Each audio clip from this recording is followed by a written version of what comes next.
With me, Radhika Iyer.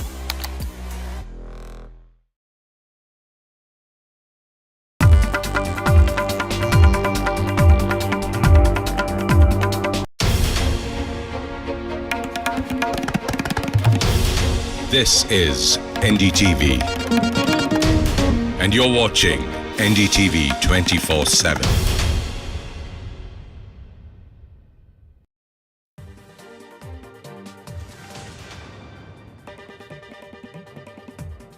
Hello and welcome. This is India Global. I'm Gaurie, Dwivedi. Let's start the show with headlines this Thursday evening. First up, Bhutan's King Wangchuk calls on Prime Minister Modi. Prime Minister says that India is committed to advancing bilateral ties between India and Bhutan. ISRO successfully launches PSLV-C-59 rocket. ISRO rocket carrying Proba 3 to study the sun's outer layer. French Prime Minister ousted in historic no-confidence vote. The vote was triggered by the controversial budget which the Prime Minister pushed through despite opposition from all sides. Bangladesh's interim government advisor Mohammad Yunus's latest anti-India jibe, where he says that must counter aggression against Bangladesh by coming together. Monumental day for Bitcoin, which has touched a major milestone by hitting the record $100,000 mark. The rally triggered by MAGA supporters and Donald Trump set to be in office.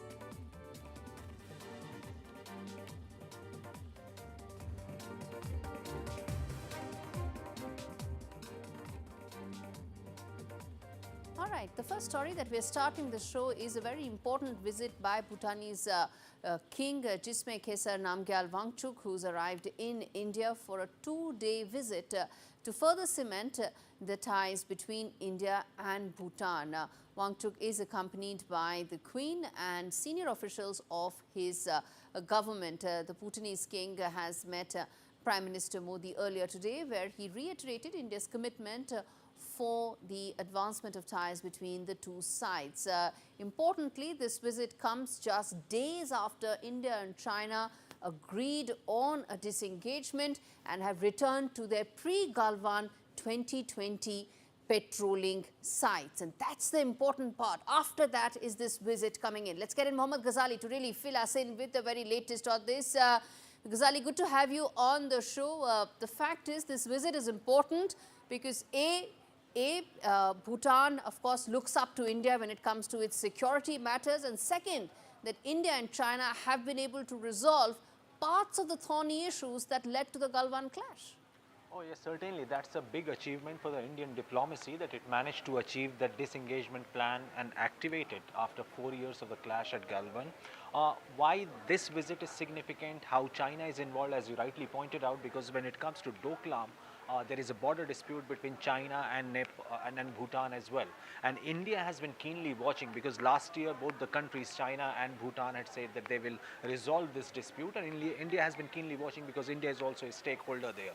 The other part of this visit is that India has been supporting Bhutan for its financial needs, for its infrastructure needs, and in what we know, that as far as the plan for the 13th five-year plan period for Bhutan, India has also doubled its aid. So that is also one part of aid diplomacy which India practices with small nations in its neighborhood. Bhutan also happens to be one of those countries with which India has a very strong cultural ties, traditional ties.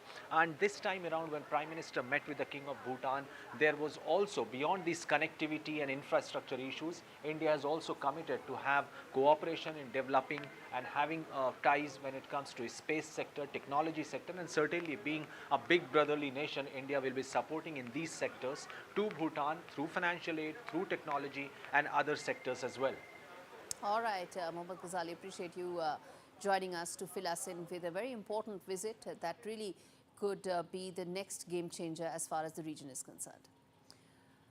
All right, shifting focus now to the other big international news coming in today, where a historic vote finally saw and is set to see the ouster of the French Prime Minister. The France far right and the left-wing lawmakers came together in a no-confidence vote that was prompted by budget disputes and ousted the Prime Minister and his cabinet members, first for France since 1962.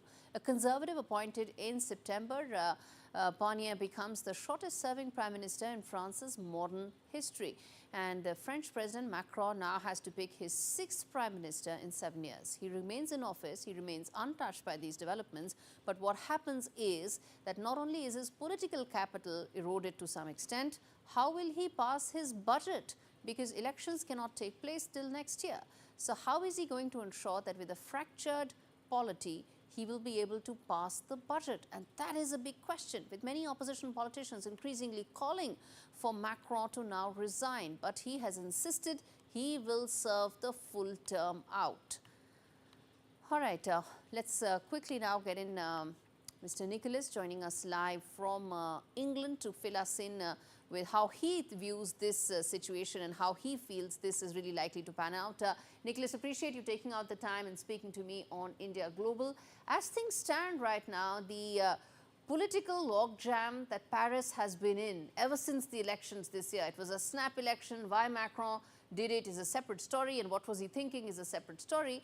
But the fact is that the fractured polity in France is impacting or is set to impact the legislative business. Well, yes, indeed. And I hesitate to criticize a neighboring country with which Britain has a very close relationship. But looked at from our perspective, they have a rather awkward democracy because, firstly, they elect a president, and then the president chooses the prime minister and indeed the government and leaves it for them to run within Parliament. So the president himself is not directly accountable to Parliament. And the Prime Minister he's chosen has had a job trying to steer the boat, as it were, not least, as you say, because of the budget, the importance of getting a budget passed. I don't have a solution to this, but more to the point, nor does France. That's the worst aspect. You had these elections, these surprise elections held in July, that nobody really expected the president to call elections at that time. Exactly. Especially since it was just before the Olympic Games were held in Paris. Exactly. And now we have another political démarche just before President-designate Trump of the United States is due in Paris. And it looks like there won't be a government in place. I was going to come to just that at a time when Europe is set to face a lot of uncertainty in terms of what happens to their ties with America, what happens to NATO, what happens to all of those institutions. There's also a crisis that France has, well, frankly, created for itself, which is what happens to France going forward in the midst of growing geopolitical uncertainty.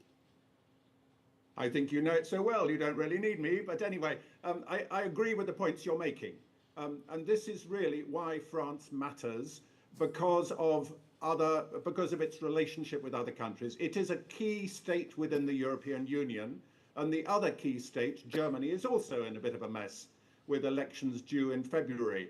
And both France and Germany have big economic problems, and there's a question is being asked as to whether the leadership of the European Union will move further east, with both France and Germany having difficulties, and indeed having governments that haven't lasted long. I mean, the German ones lasted a bit longer, but the French one only 3 months, as you say. Now, beyond that, there's a whole question of NATO. And NATO is a very important alliance for much of Europe. And the uncertainty created by the election of President Trump has got NATO in a bit of jitters. So the solidarity, which, I mean, that's one area where Britain and France are in the alliance together. I think there are 27 countries in NATO altogether. And that matters because of the Ukraine crisis, the Ukraine war, I should say. Yes. So much uncertainty in Paris, but it reaches way beyond the European Union in an economic sense, Yes. and throughout NATO in a defence and security sense. So we outsiders, I mean, we European outsiders, are considerably concerned about what's going on in France and the apparent lack of any obvious way forward, because, as you say, elections by law cannot be held, new elections cannot be held until July next year. And President Macron, I think his term runs till 2027. So if he doesn't want to step down, he won't step down. But how else do you resolve a crisis where Parliament is split roughly three ways, with none of those three groups or parties having an overall majority? Exactly. It's a big political crisis. Which brings me to ask you this, that it took 6 weeks to appoint the last Prime Minister. Now, who could possibly replace him? Because somebody needs to be the next Prime Minister. Legislative business has to continue. Budget has to pass. In your assessment, who could that be? And what will it take for parties to really come together behind a candidate? Well, you're asking absolutely the questions that we're all wondering. I read in the papers this morning that there are 2 or 3 names being toyed with, people from one of the political groups who seem to be better at getting on with the other groups than clearly Mr. Barnier was.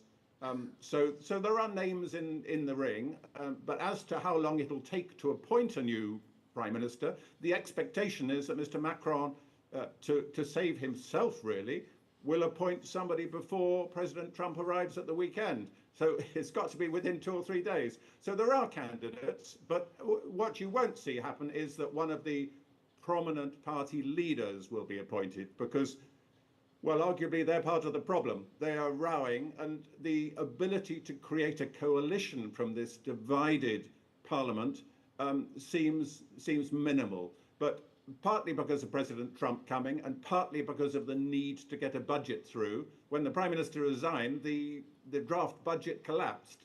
So there are 2 very pressing reasons why Mr. Macron has to move fast. The call for him to resign himself, to step down and call a presidential election, well, it seems less likely that that'll happen, but it's not impossible. It certainly won't happen before the weekend, that's for sure. All right, let's leave it there. Mr. Nicholas Nugent, thank you so much for taking out the time and really connecting the dots in terms of what's happening in France right now. All right, on that note, we slip into a very short break. We come back on the other side with lots more stories, including the latest that's happening in Bangladesh, where Mohammed Yunus has come out with strong statements. What does it mean for India? How should one read that message? We talk on that and lots more after this break.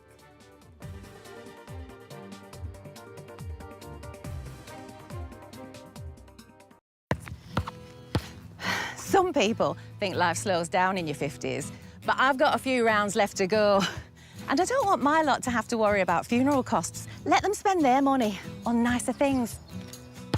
So I decided to learn more about over 50s life insurance from Cover Today. Cover Today are the only over 50s life insurer with no waiting period, unlike other insurers who could make you wait up to 2 years for full cover. With Cover Today, you're fully covered from day one, and you're covered for the whole of your life. Plus, unlike other things in life, the price never goes up. Go online or talk to their friendly UK team in just one phone call. Cover Today are the only over 50s life insurer with no waiting period and no annoying trips to the doctors either. Plus, you get your choice of a £125 gift card. Now I'm with Cover Today, I can get on with something much more interesting. To find out more about Cover Today, call our friendly UK team on 0800 380 0060 or visit covertoday.co.uk.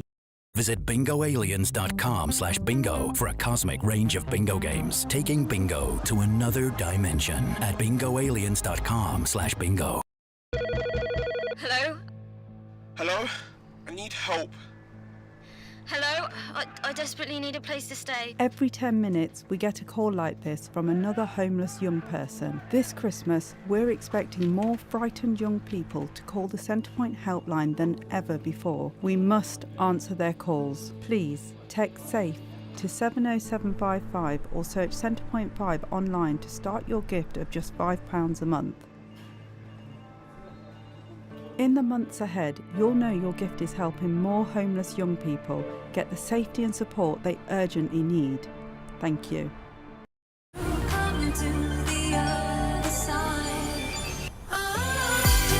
Join me and the Style Squad. Shop now exclusively at Freeman's. Dealing with my lot means making smart choices. And with our family growing, I want to protect the life we've built. That's why I'm calling Smart Insurance. Hi, I'd like a quick quote, please. OK, you can choose a benefit amount up to £750,000 depending on your age. Brilliant. If you're a UK resident aged 18 to 64, you can apply with just a few health and lifestyle questions. For £250,000 of cover, the price starts at just £14.77 a month. That's less than I thought. And could help my husband pay off the mortgage. With our Smart Family Guarantee and 99% of claims having been paid, you'll have peace of mind. I'll go ahead. You'll also receive a 100% advance in the event of terminal illness and 10% cashback on your first year's premiums. That's the Smart Cashback. Plus, you get your choice of a £125 gift card. Protect the life you've built the smart way. To get a free quote today, call our specialist UK team on 0800 977 5753 or visit smartinsurance.co.uk.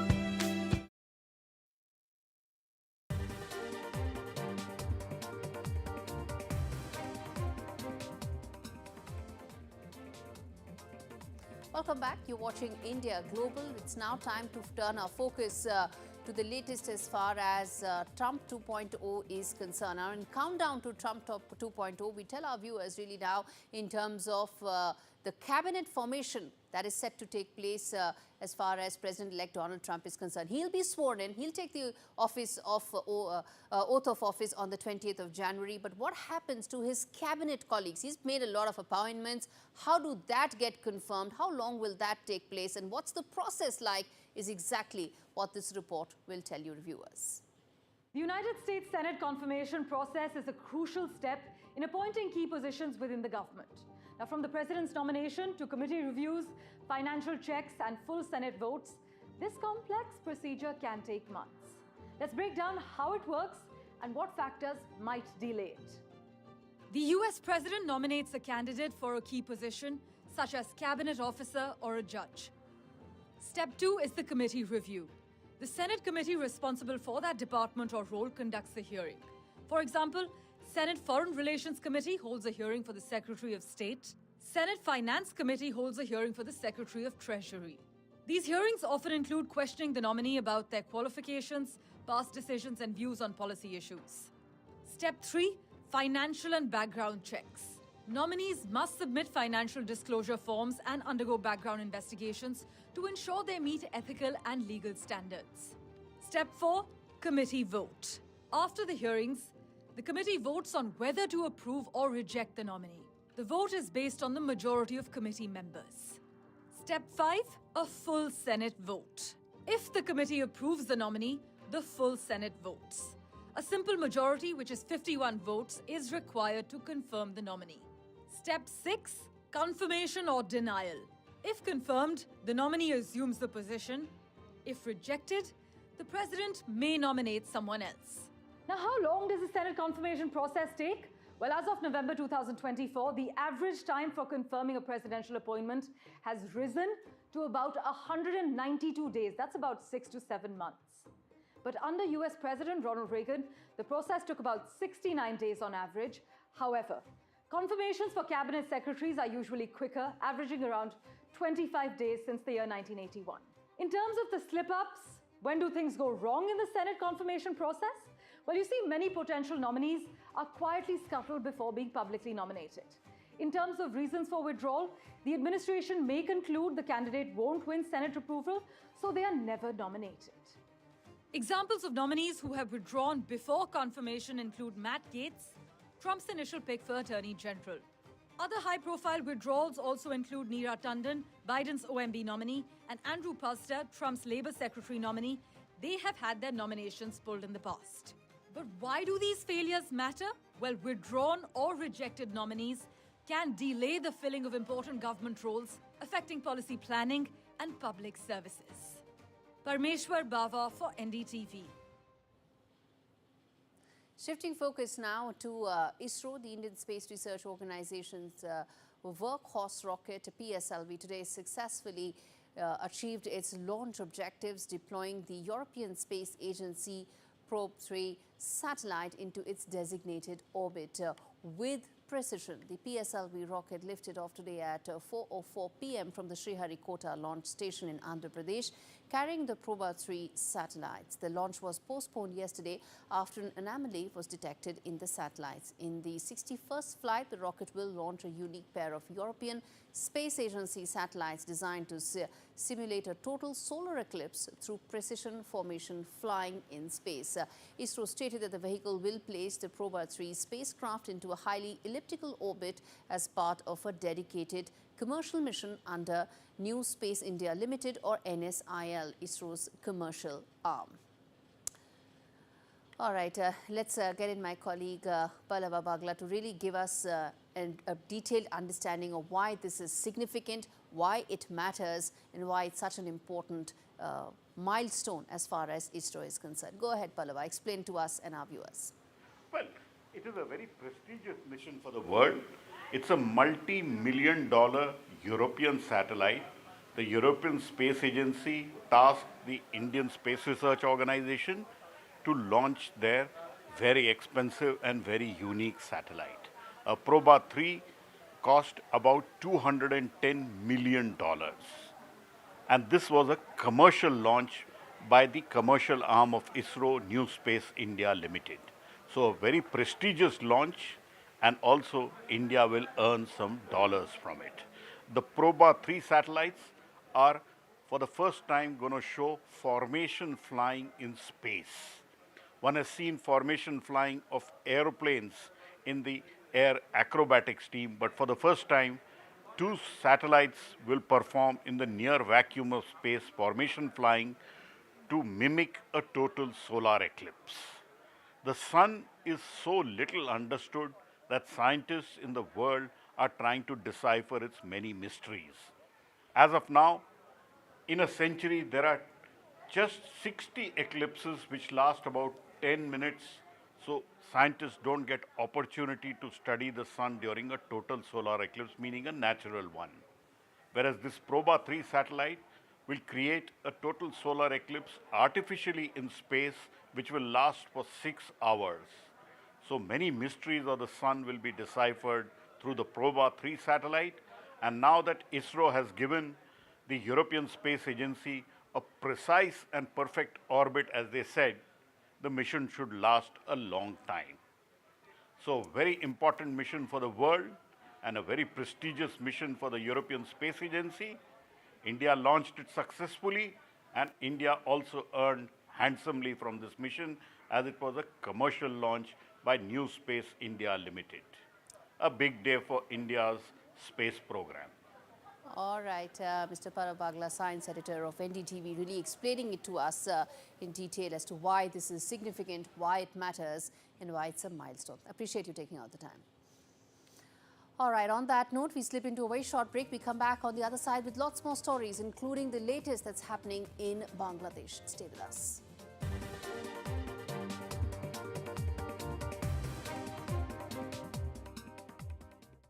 Sadly, animal cruelty has reached an appalling high.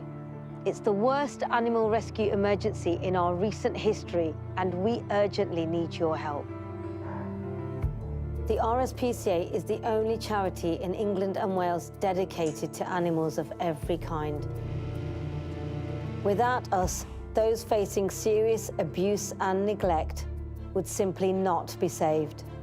Like you, we can't bear to think of them suffering. That's why, despite the high numbers, we must reach them before it's too late. If you can help us carry on this vital work with a monthly gift, please call or text the number on screen now. Anything you can give would help so much. It'll help us answer more calls. It'll help us rescue more animals in danger and help provide them with the urgent medical treatment, food and loving care they need. I promise we will never give up trying to save every animal we can, but we need your help now more than ever. I can assure you, your gift will help save animals' lives every day. Please call 0800 234 6054, text SAVE to 82727, or visit our website to start your monthly donation today. thank you. Unleash the power of hands-free lighting with NeckBright from JML. The powerful and versatile wearable neck light. Easily adjust the direction or how bright you need the light. The lights are also detachable, and the magnetic base lets you attach it to any metal surface, giving you the right light when and where you need it. Discover the ultimate hands-free lighting solution this Christmas with NeckBright. Only $19.99 from Asda, Argos, Morrisons, Tesco and jmldirect.com. JML, your Christmas made easier. This is Amy's first Christmas on the streets. She thought it couldn't be worse here than the abuse she suffered at home. But now she's cold, hungry, and desperate to find somewhere safe to stay. No young person should be forced to spend Christmas like this. What does it take to get Amy off the streets this Christmas? It starts with the Salvation Army and a Christmas gift from you. Will you call 0800 083 6633 and give £19? Your gift means we can give young homeless people a warm welcome out of the cold. Christmas food and cheer, and a helping hand to find somewhere safe to live. So this Christmas, will you help us give Amy a fresh start off the streets? Call the Salvation Army on 0800 083 6633 to give £19 now. Thank you.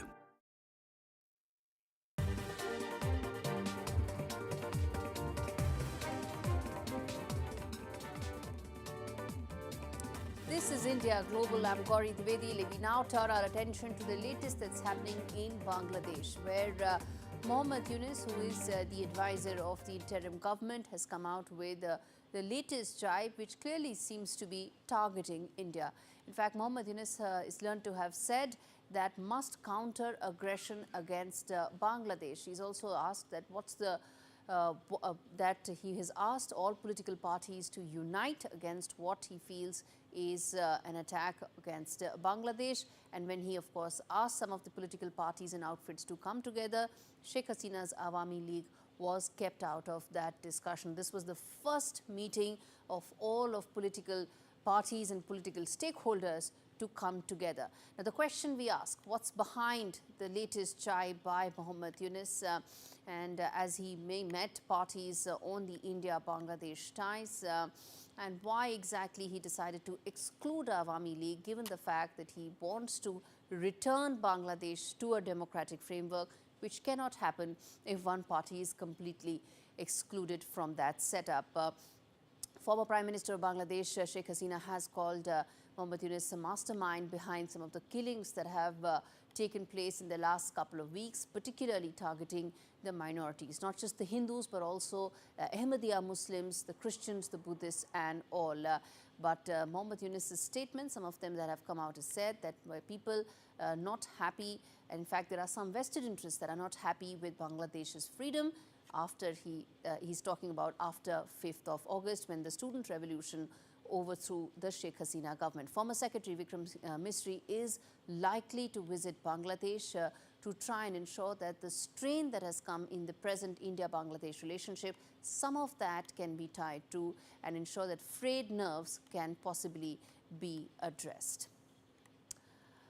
All right, let's get in some of our guests this evening to talk more about what really is the intent behind that meeting that Mohammed Yunus held. Let's get in Mohammad Kamruzaman, senior journalist from Dhaka, and also get in, first of all, Professor Nazmul, who is joining us from Dhaka. He's the Professor of Public Administration of the University of Dhaka. So hopefully a moderate voice on the show. Thank you so much, Professor Nazmul, for speaking to me, speaking to NDTV. It's always good to get professors because, you know, they are able to speak from a certain degree of, or at least have some dispassionate assessment of how things are taking place or how a situation is normally viewed, as is the case with people who are more passionate about things that are happening, and as is the case in Bangladesh as well. Let me start by asking you, sir, what do you make of the meeting that was held by Mohammed Yunus, where he called all stakeholders, and some of the commentary he made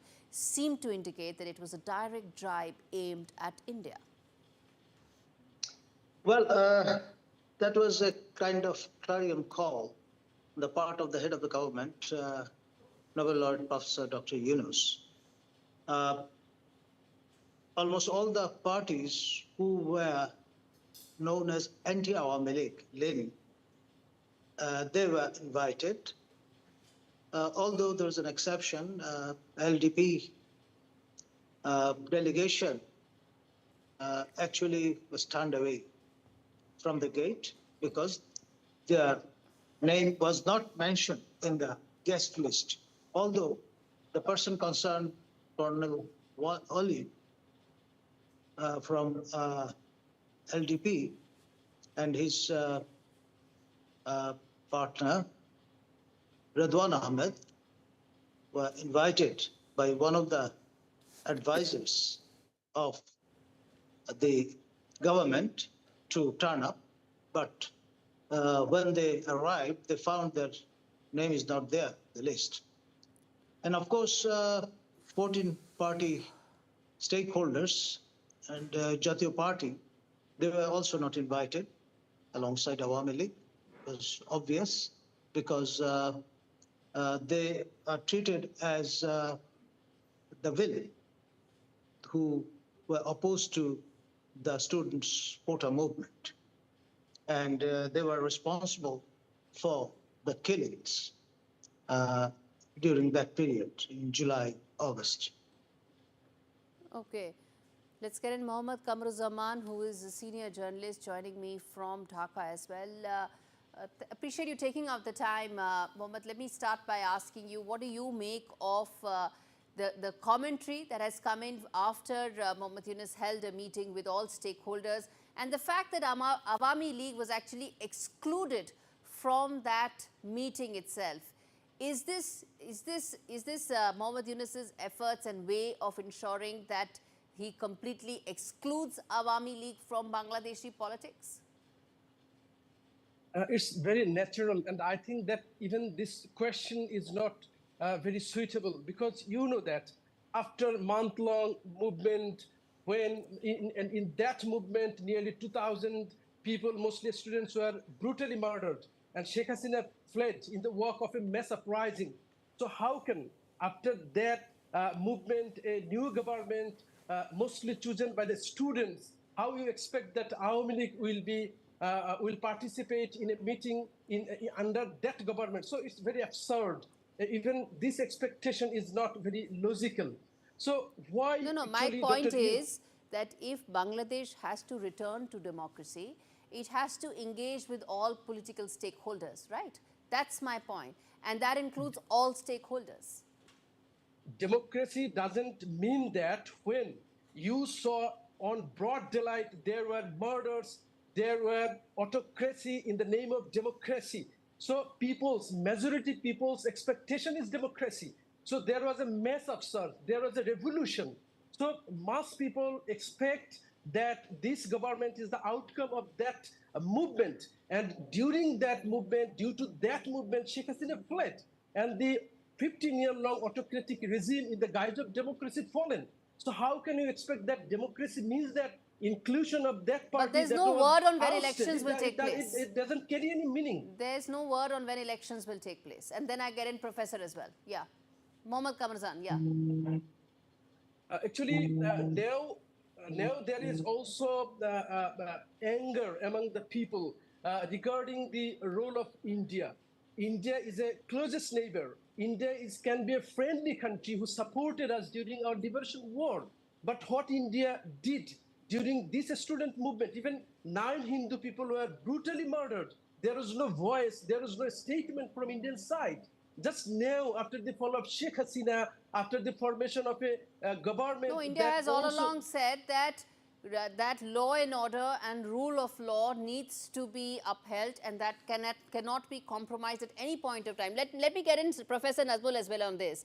Respond to the fact that return to elections, return to a democratic framework is still something that Mohammad Yunus hasn't clearly etched out. And what one sees right now is commentary which is more anti-India right now, rather than return to a democratic framework.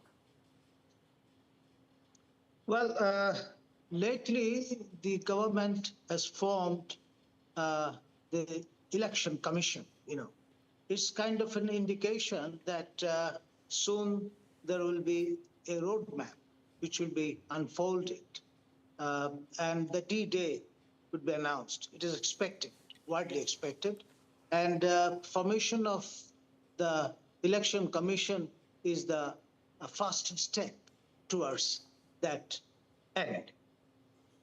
So we are hopeful that soon we'll be getting an announcement from the interim government that this is the roadmap, and D-Day is this one.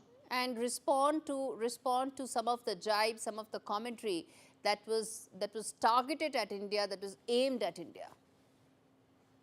Well, you know, one of the outlaw political entities, namely Hizb-ut-Tahrir, they have come up with a poster which says that India should be declared as an enemy country.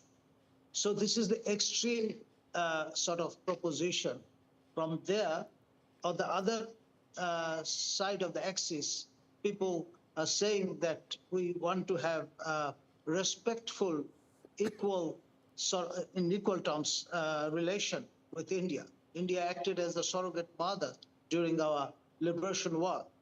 We all acknowledge that, but at the same time, it What do you think should be done as far as some of these voices that are coming to fore, where India should be declared as an enemy state is being said? Very quickly, Professor Nazmul. Well, I mentioned already that it's a party which is not lawfully operational in the country. I mean, Hasina government has put a ban on its activities and is still on. Okay. Government has not sort of put off the ban yet. All right, gentlemen, thank you so much for speaking to me on India Global. I believe that we're going to come back and talk more, given how volatile situation seems to be in Bangladesh. Thank you so much for speaking to me today on India Global. All right, shifting focus now to the other big story that we are focusing on, which is the milestone as far as cryptocurrency is concerned. Bitcoin has hit a record high of $100,000. This surge in value comes as investor optimism grows, fueled by expectations of a more crypto-friendly regulatory landscape under the incoming administration of President-elect Donald Trump.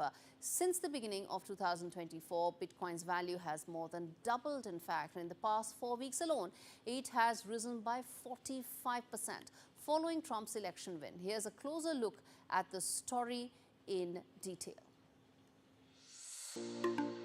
Bitcoin, the first ever cryptocurrency, has surpassed the $100,000 mark after US President-elect Donald Trump selected Paul Atkins, a former SEC commissioner known for his support of crypto, to lead the US Securities and Exchange Commission.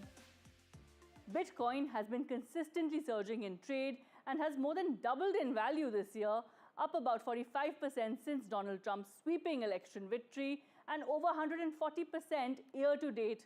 Now, analysts believe with Trump's appointment of Paul Atkins, a more friendly environment for cryptocurrencies is now seeming a reality more than ever before. Remember, not long ago, Donald Trump touted his family's new crypto endeavor, World Liberty Financial, encouraging users to embrace this technology. The move into the crypto industry marks a significant shift, as remember in 2019, Donald Trump said he was not a fan of Bitcoin and other cryptocurrencies. And now recently, Trump has embraced digital assets, promising to make the United States the crypto capital of the planet. Remember Elon Musk, the Tesla billionaire, who recently declared a financial emergency in the US, has ventured back into the world of crypto amid a Bitcoin price boom. Experts believe one can be cautiously optimistic or wait and watch as to how the cryptocurrency industry evolves globally after the newfound support from Donald Trump. The spotlight is on other nations and their fresh approach. Currently, remember, India only regulates crypto asset space from an anti-money laundering and counter-terror financing perspective, which does not provide enough protective measures or any grievance redressal. Sakshi Bajaj for NDTV. All right, Vishal Saraswat and PM Mishra join me to really decode what does this mean for Indian investors, given the fact that our regulatory landscape is far more complex? And how can investors here in India really join the rally or the party that's happening right now? Mr. Saraswat, let me start with you, sir. There's expectation that the Trump 2.0 administration will be more benign, more positive to Bitcoin and cryptocurrency in general. But what does this translate for us, for Indian investors? How can we join the party? While Indian government is not regulating the trade of crypto, but it's not even stopping us from trading in crypto, right? So, of course, and when it comes to technology, United States is one of the countries that sets the tone for the rest of the world. So, with the US government or president appointing Atkins and supporting the regulation of crypto in a more generous way, let's say it this way, the trade is going to boom. The skepticism that we had about crypto trading, that's going to reduce. So yeah, for Indians, for people all over the world who believe in the technology, I think it's a boost for them. It's a moral booster for them. Yeah. Mr. Mishra, you want to come in there in terms of what does this mean for the Indian investor who till now has pretty much been on the fence of this massive rally that has taken this year? Okay, so let's start with something where you said, as far as Indian investor is concerned, they are in a situation whether they can, actually they are in a very peculiar situation. Situation of Indian investor is such, without regulation, they cannot step in. You know that every day we are receiving more than 10 or 15 complaints from different guys, their bank account being frozen by different banks due to P2P transactions. So regulation is first. Government has to understand the world is right now behind digital currency or virtual assets. You name it, all the big economy is in frame. After US, right now, UK is coming up with its own stablecoin regulation. UAE has already done it. Singapore is open. For what exactly we're waiting? At least we should start with the experimentation in any kind of, special economic zone to see how regulation really acts. So now the situation is, Indian government is not opening the gate, neither it's closing the gate. Just open a little bit and looking at it. This is the situation of India. FIU is there for crypto exchange. Right now, you can go there, register, but they are not the regulator. Without regulation, regulator is not there.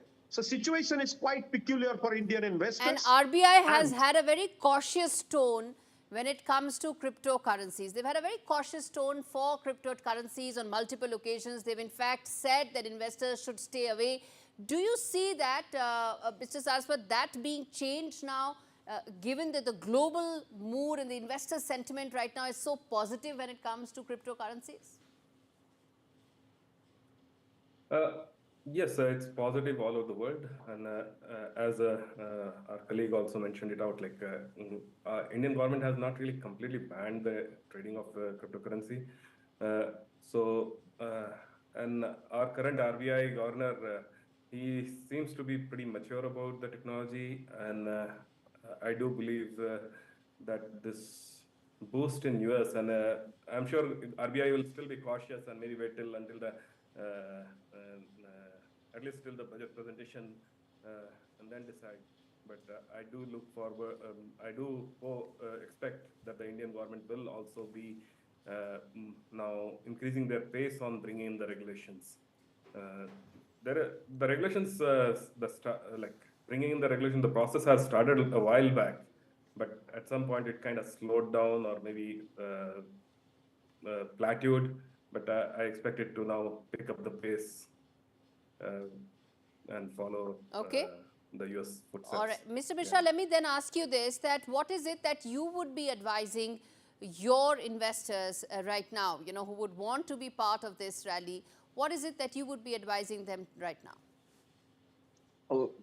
Let me start with RBI's, RBI is really cautious. You know, it is basically the whole cryptocurrency stuff started with bank against a non-regulated currency. That we need to understand. So how come a central bank who is controlling fiat will be in support of crypto? Not about our central bank. You go to any country, central banks are not in support of crypto. Now, about the crypto investors in our country, first and foremost thing is 99% of the crypto investors in India is immature. As they don't understand what is the risk, they don't understand how it functions. It's better to be cautious, at the same time, keep learning. And because learning is the only process, let's wait for the, our government's eye-opener. When they open their eyes, they will come up with a regulation. Nothing else. But at this moment, there's no way that they will put their money and they'll be fixed somewhere in regulatorism. So at the end of the day, be careful, learn, and wait for your turn. Because in each regulation, we keep on learning. From crowdfunding till P2P, we are lacking behind because government is not taking any decision on it. That's for sure. So we are missing the bus in case of crypto regulation.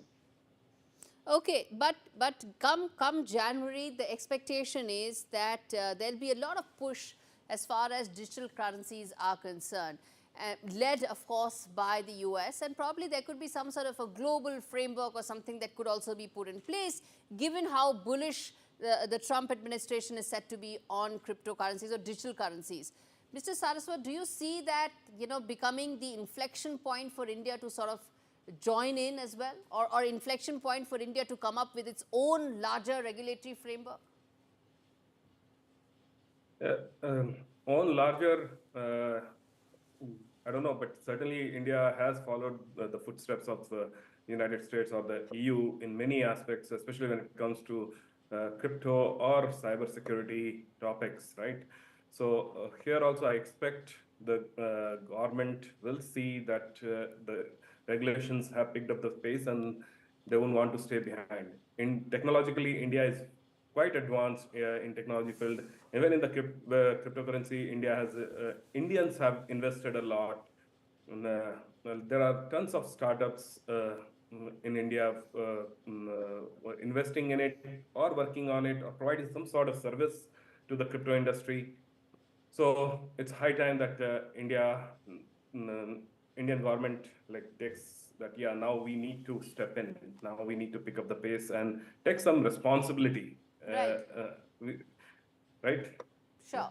All right, Mr. Saraswat, Mr. Mishra, thank you so much for speaking to me today on an issue I believe that's more evolving than we know, and probably could see India joining in the global party as well. All right, on that note, we slip into a very short break. We come back on the other side with more news, specifically in terms of what's happening in Ukraine and the latest in the other conflicts as well. Stay with us.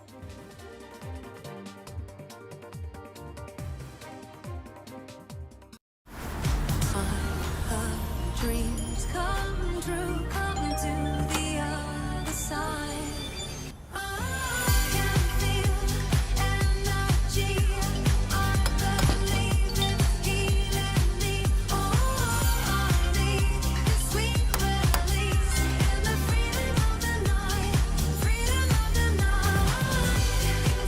Join me and the Style Squad. Shop now exclusively at Freeman's.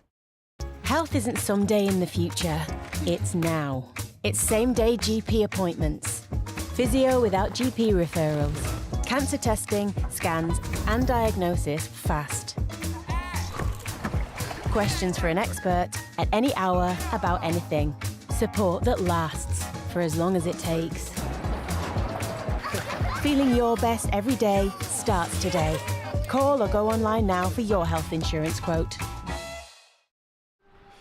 Christmas can be challenging at the best of times. Okay, Mum. But for families who have lost or are losing a loved one, it can be overwhelming. They're here.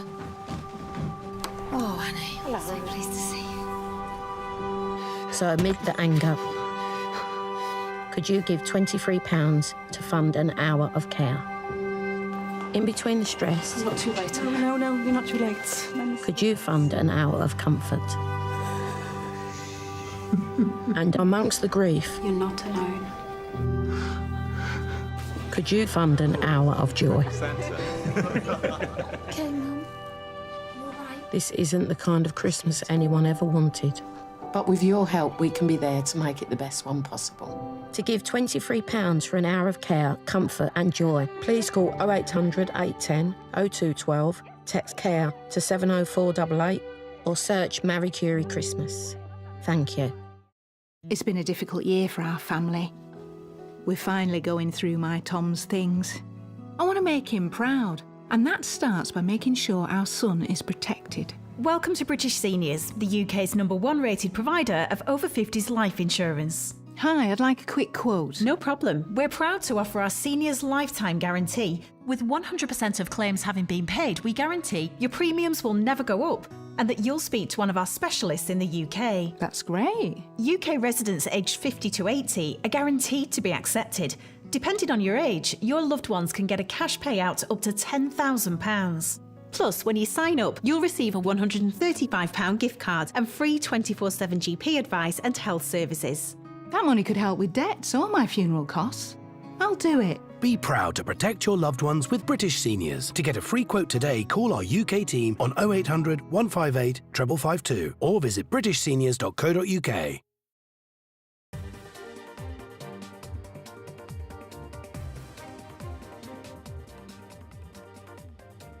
Welcome back. You're watching India Global. We now turn our attention to the Ukrainian conflict and updates coming in there where the Ukrainian President Volodymyr Zelensky has met. In fact, his delegation has met with senior representatives of President-elect Donald Trump. The delegation met in Washington with Trump's choice for White House National Security Advisor Mike Waltz and his Ukraine envoy Keith Kellogg. The meet is seen as an aim for Ukraine to build contacts with the incoming administration of Donald Trump, who has promised to end the Russian war in Ukraine on day one on taking office. Okay, shifting focus now to Canada, where it has announced major changes to its immigration policies, which could potentially force millions to leave. The Trudeau government has introduced reductions in the number of both permanent as well as temporary residents entering Canada over the next 3 years. These changes are part of a revised immigration revamp and a plan which aims at addressing Canada's housing, healthcare and infra challenges. Immigration Minister Mark Miller has said that close to 5 million temporary permits are set to expire by end of 2025. And unless the permit holders transition to PR, which is permanent residency, or successfully renew their permits, most of them will have to leave. Under the new immigration rules, the annual target for permanent residents will decrease by 21% from 500,000 to about 3,95,000 by 2025. Temporary foreign workers and students are also expected to see cuts. The number of temporary foreign workers are estimated to drop by 40% and international student intake by 10% by 2026. Now, what is the reason for this? What is the impact of this as far as India is concerned? And what does it translate in terms of numbers is what we are going to now discuss with Rohit Sharma, who joins us live from Delhi to decode the significance of what Canada has come up with. Rohit, in your assessment, how significant are some of these announcements that Canada has made today? These are definitely very significant announcements from the perspective that the overall perception towards Canada as a destination to migrate to Canada is beginning to, to get very much diluted because of all these kinds of announcements. But, like as you yourself has mentioned, this has actually happened to address the growing concerns over the medical sector, on the housing sector, and the rising unemployment. What actually has happened, post-pandemic 2019, when I look back, the Canada, in fact, has started encouraging a lot of temporary foreign worker program because they wanted to fix up their overall country's economy at that time, and they were able to fix it up well as well. In 2023 alone, 88% of jump happened, on the temporary foreign worker visa compared to 2019. So you can understand the kind of influx that has happened in the last 5 years or so. So obviously that has impacted the overall housing sector. The prices of houses actually have gone beyond, and medical infrastructure It's has also an taken. election year. And Trudeau is running a minority government, and as far as popularity ratings are concerned, he's seen a massive dip of about 20%. So if local residents feel the pinch when it comes to cost of living on so many parameters, he has to, and his government has to, of course, respond to that. Having said that, in terms of the impact on Indian students, if you could tell us how significant could that be, and also the number of people you think who may not be able to transition either to get a PR or to renew their existing permits. How significant are those buckets of people likely to be? Yeah, massive, as regards students are concerned, because students are actually coming under this temporary foreign workers category. They are the majority ones. Almost 42% of students are there who actually are just on study basis. Otherwise, overall, if you look at 100% of temporary foreign workers that are there in Canada, 58% are the ones who have studies and who also have the work permits there. Now, with this cancellation, close to 7,66,000 students are going to be impacted because of this. And if they are not going to get conversion to PR, they are coming back. So you can understand the kind of shock I'm using the word shock, they will actually get into, because their entire objective of going to Canada was not just studies alone. They wanted to stay there, live there, and make their livelihood after gaining study of that country, gaining good employments. So you rightly said, yes, election year is there. So Mr. Trudeau is doing anything and everything possible, to generate as much interest in the locals there as well, trying to highlight this. My submission always is that, this is something the Canadian government were always aware. That is why I was saying, when they raised the temporary foreign worker visa status to almost 88%, at that time, they should have been cautious. They can't just, come tomorrow and say, hello, we are cancelling up all the visas, now go back. Okay. It is not, it is a lifetime, damage to These someone's are major changes and major decisions that people have to make, and they stand to get impacted on that. Thank you so much, Rohit, for speaking to us on an important story that impacts many students across India. All right, on that note, it's a wrap on this edition of India Global. Thanks so much for watching.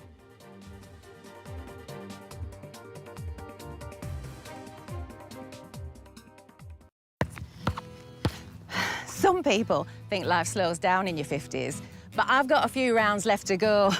And I don't want my lot to have to worry about funeral costs. Let them spend their money on nicer things. So I decided to learn more about over 50s life insurance from Cover Today. Cover Today are the only over 50s life insurer with no waiting period, unlike other insurers who could make you wait up to 2 years for full cover. With Cover Today, you're fully covered from day one, and you're covered for the whole of your life. Plus, unlike other things in life, the price never goes up. Go online or talk to their friendly UK team in just one phone call. Cover Today are the only over 50s life insurer with no waiting period and no annoying trips to the doctors either. Plus, you get your choice of a £125 gift card. Now I'm with Cover Today, I can get on with something much more interesting. To find out more about Cover Today, call our friendly UK team on 0800 380 0060 or visit covertoday.co.uk. Dan's Christmas Day will be spent huddled on a pavement. John can't remember a Christmas he wasn't on the streets. Lauren would rather face Christmas alone than face the abuse at home. Living on the streets is tough at any time of year, but imagine how it feels at Christmas when you're shivering with cold and everyone else is celebrating. Will you help bring a homeless person in from the cold? Call 0800 140 4433 and give £19 or whatever you can afford to the Salvation Army. Every day of the year, including Christmas, we open our doors and hearts to homeless people. We can't solve all their problems, but with your £19, we can show them someone cares and give them the chance of a fresh start. So please, think of those facing the bleakest of Christmases and call 0800 140 4433 today. Thank you. Dealing with my lot means making smart choices. And with our family growing, I want to protect the life we've built. That's why I'm calling Smart Insurance. Hi, I'd like a quick quote, please. OK, you can choose a benefit amount up to £750,000 depending on your age. Brilliant. If you're a UK resident aged 18 to 64, you can apply with just a few health and lifestyle questions. For £250,000 of cover, the price starts at just £14.77 a month. That's less than I thought. And could help my husband pay off the mortgage. With our Smart Family Guarantee and 99% of claims having been paid, you'll have peace of mind. I'll go ahead. You'll also receive a 100% advance in the event of terminal illness and 10% cashback on your first year's premiums. That's the Smart Cashback. Plus, you get your choice of a £125 gift card. Protect the life you've built the smart way. To get a free quote today, call our specialist UK team on 0800 977 5753 or visit smartinsurance.co.uk. Pawar will be his deputy's top Bollywood stars and Sachin Tendulkar in the audience at the ceremony. Akali Dal claims the attack on its chief Sukhbir Badal was state-sponsored. Senior Akali leader claims that the accused met the police at the Golden Temple before firing a shot. Arvind Kejriwal says it's an effort to malign and tarnish the Punjab government. After a show of Congress strength in Hassan, JDS's turf, Karnataka Chief Minister Siddaramaiah and Deputy CM DK Shivkumar toned down reports of a power-sharing agreement between them. Siddaramaiah says no such arrangement. DK says we will complete the term smoothly.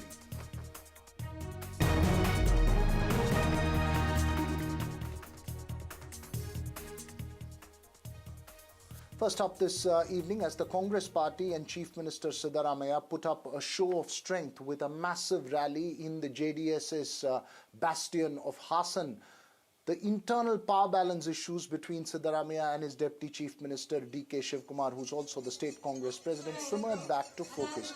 This after reports that DK Shivkumar had claimed that there was a sharing of chief ministership arrangement between Siddaramaiah and him after the victory in the assembly elections. However, Siddaramaiah, who reiterated that whatever the high command of the party decides will be the final decision, clarified that there was no such arrangement. DK Shivkumar too toned down the issue and reiterated that the high command's decision will be the final one. Meanwhile, the Karnataka High Court, which was hearing the Mysore Urban Development Authority controversy case, has posted the matter now to the 20th of January. ನೋಡಪ್ಪ ಯಾವ ಒಪ್ಪಂದನೂ ಆಗಿಲ್ಲ high command ಏನು ತೀರ್ಮಾನ ಮಾಡ್ತಾರೆ ಅದಂತ ನಡ್ಕೊಳ್ಳೋದು ನಾವು. I am telling you, whatever the chief, I agree with whatever the chief minister said. Is whatever the high command does, there is nothing point now. We will complete the full term without any complication. There is no any difference anywhere. We have discussed a lot of issues because we have communicated to various people, and because all of us have to work together. Well, so for a quick update, joining me this evening is Pratibha Raman, who's been tracking the story very closely, as well as senior journalist B.S. Arun, who's had several years of experience in tracking Karnataka politics. First to you, Pratibha, even the Hassan rally, there was some kind of messaging issues between whether it was going to be Siddaramaiah's show of strength after the victory in by-polls, or was it going to be a party event, obviously being clarified closer to the date of the rally.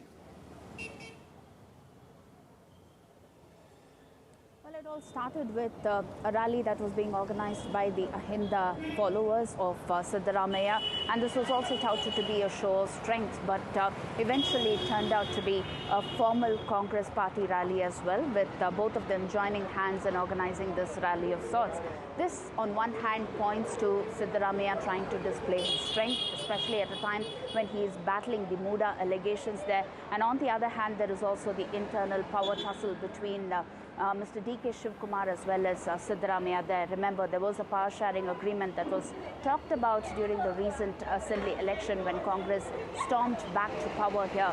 And this has resurfaced, and especially when Siddaramaiah is seeming to be in a position where he is battling the Muda allegations. Many of them do believe that this could be the right time when he would perhaps be willing to hand over the baton to DK Shivkumar there. Will he or will he not is also something that lies at the High Command's court, while the entire legal battle with respect to the Muda lies with the High Court now. Back to you. Right, Arun, having seen this play out for several months now, what's the sense that you're picking up post the by-elections?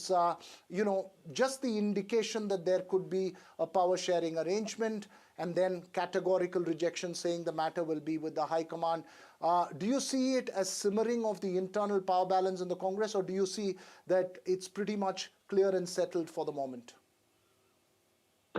Well, the latter, Veera, because, ever since the formation of the Congress government last year, although newspapers and the media had been, carrying out stories about the tussle within the Congress, there has been no, in public, there had been no statements or anything of that sort between Siddaramaiah and D.K. Shivkumar.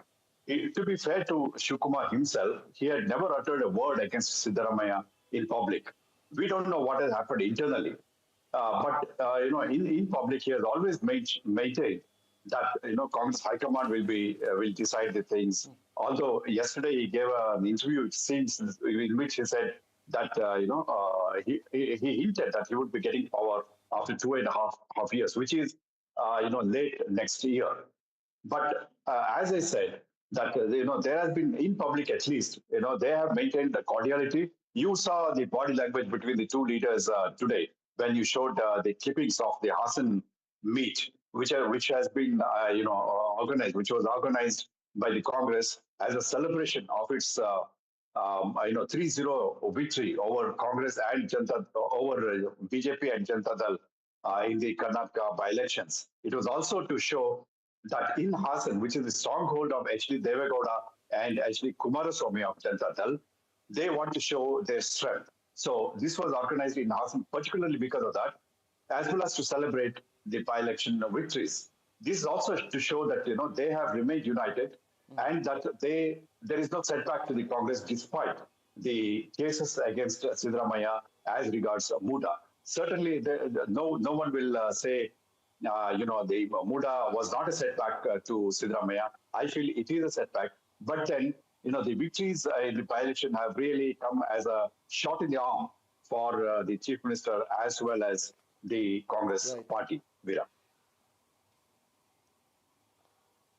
That's right. You're making a very important point. It's come as a shot in the arm both for the Chief Minister as well as the State Congress President D.K. Shivkumar, especially that Channapatna result. So the power balance remains where it was in the Congress in Karnataka. Thanks very much, B.S. Arun, for putting that in perspective. Now to our special focus this evening, to Pushpa 2.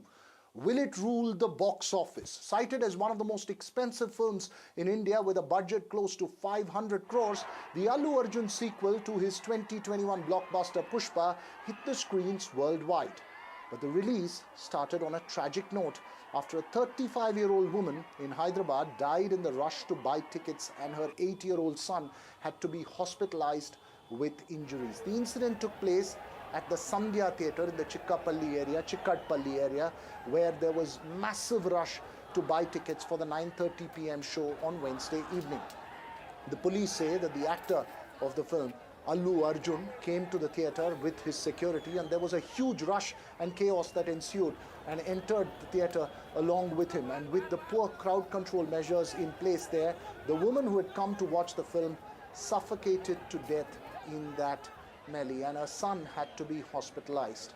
The Hyderabad police have now said that they will book the owner of that Sandhya theatre for not informing them in advance and putting crowd control measures in place where the incident took place, and will also file a case, interestingly, against and importantly against Allu Arjun as well, the top star of the film, accountable for this incident. All that playing out in Hyderabad late last evening. Obviously, Pushpa 2 has opened to packed box offices today. That's the big story we are focusing on this evening. Two questions. Will Pushpa 2 rule at the box office? But more importantly, what defines this opening day fan frenzy that's resulted in tragic consequences, not for the first time, especially in Telugu, Tamil and Kannada cinema? Joining me this evening, Reshmi AR, online editor of Deccan Chronicle, who joins us from Hyderabad, noted entertainment columnist and industry observer Sridhar Pillai, who joins us from Chennai, and trade analyst Girish Wankhade as well from Mumbai. Rashmi, first to you. This is not the first time we see this kind of fan frenzy for the first day, first show tickets in a sense, especially in Telugu, Tamil and Kannada cinema, if I can draw a distinction from the rest. I mean, what really defines this kind of mad rush? It was a sort of a phenomenon in the 70s and 80s for Bollywood as well, but it seems to continue prolonged despite tragic consequences as far as South Indian cinema is concerned. What perhaps defines that? See, we must not forget that this was one of the most anticipated movies, considering the first part was a blockbuster hit. So there was a lot of expectation. And then this happens. I mean, and also, let me tell you, this is not an isolated incident. Of course, this happened at the theater, but last time, during another Stars movie, he was also an A-lister. During an audio release event, there was a stampede and a fan died, after which the audio release events were discontinued. So the fan frenzy at these events, and also this is a single screen theater, which not many of which are left right now in Hyderabad. But whenever there is a movie release, be it on a big scale or a medium budget movies also, so we have these benefit shows which happen either the previous night, late in the evening, or probably early morning shows. So that's when this madness happens. Actually, I think it was also irresponsible on the side of on the part of the theater management not to inform the police and also the movie team itself, because they knew they were going. And then the family also, considering the kind of madness that happens important. Yeah. You're right. It's multiple people held responsible. The question of whether the star himself should also be responsible, because stars tend to make these sudden appearance on first day, first shows, resulting in a lot of chaos. And we've seen that repeatedly. Before I go to Sridhar Pillai and Girish to understand further both of how the movie is doing at the box office as well as this phenomenon, let's listen to this report on what happened at Hyderabad last evening and the reactions that came in after.